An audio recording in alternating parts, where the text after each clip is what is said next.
আসসালামু আলাইকুম।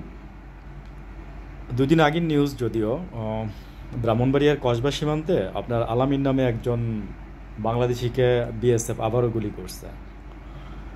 তো বাংলাদেশ থেকে বিজিবি প্রধান বলছে যে আমরা মানে লাস্ট ওয়ার্নিং, এরকম টাইপেরই একটা কথা বলছে।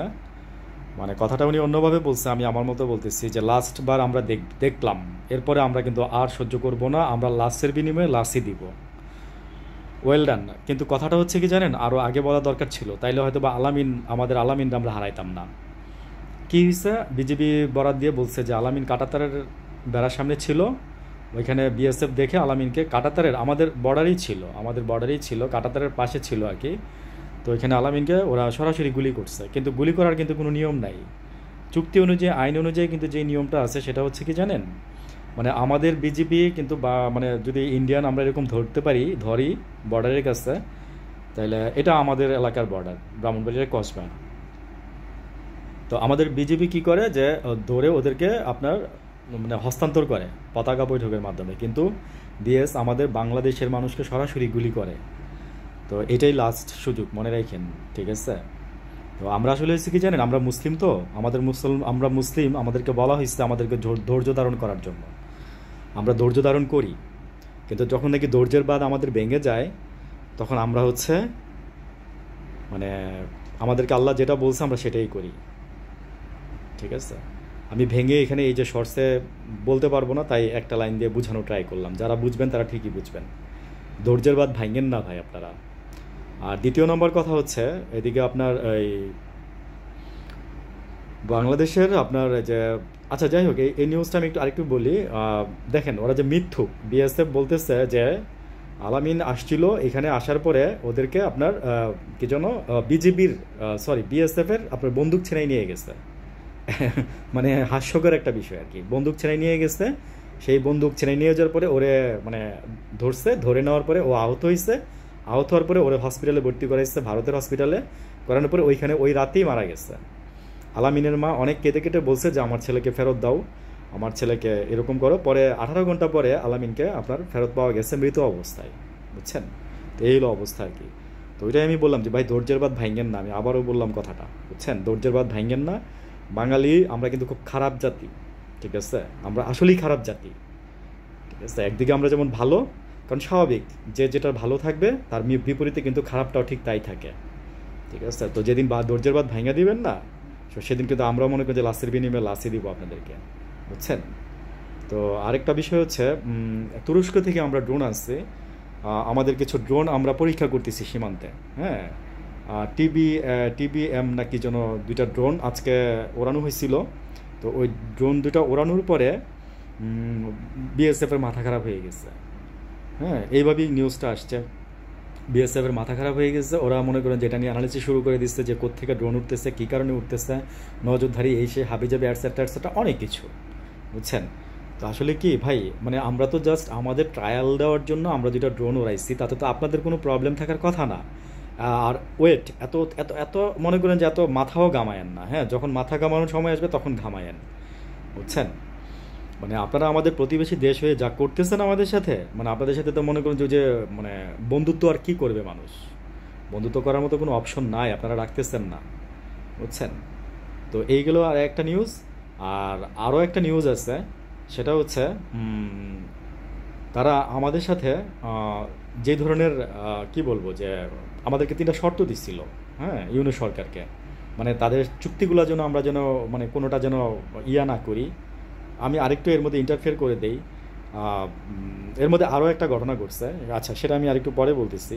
তো ওইদিকে বলছে যে 3টা চুক্তি, ওরা আমাদেরকে 3টা শর্ত দিচ্ছে ভাই, হ্যাঁ।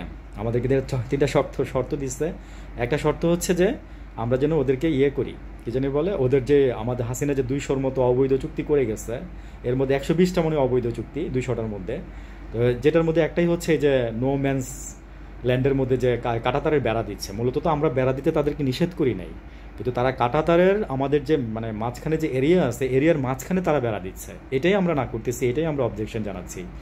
আপনারা আপনাদের সীমানার ভিতরে গিয়ে বেড়া দেন না, আমার তো কোনো প্রবলেম নাই, ঠিক আছে? কিন্তু আপনি আমাদের এই যে নো ম্যানস এরিয়ার মাঝখানে আপনারা বেড়া দিতেছেন। ওইদিকে গ্রামবাসী বলতেছে যে আপনার এই যে আমরা এদিক দিয়ে আগে মানে গাড়িও নিয়ে গেছি, যে এরিয়াটা ছিল মানে দুই পক্ষই ইউজ করতো, মানে এই এরিয়াটার ভিতর দিয়ে আমরা আগে গাড়িও নিয়ে গেছি, কিন্তু ওই এরিয়ার মাঝখানে ওরা মনে করেন যে আপনার কাঁটাতারে বেড়া দিতেছে। বিএসএফের তো আসলে দোষ নাই, বিএসএফের কথা দোষ নাই কেন আমি বলবো, কারণ ওরা হয়েছে কি জানেন, হাসিনার সাথে একটা হাসিনা একটা অবৈধ চুক্তি করে গেছে।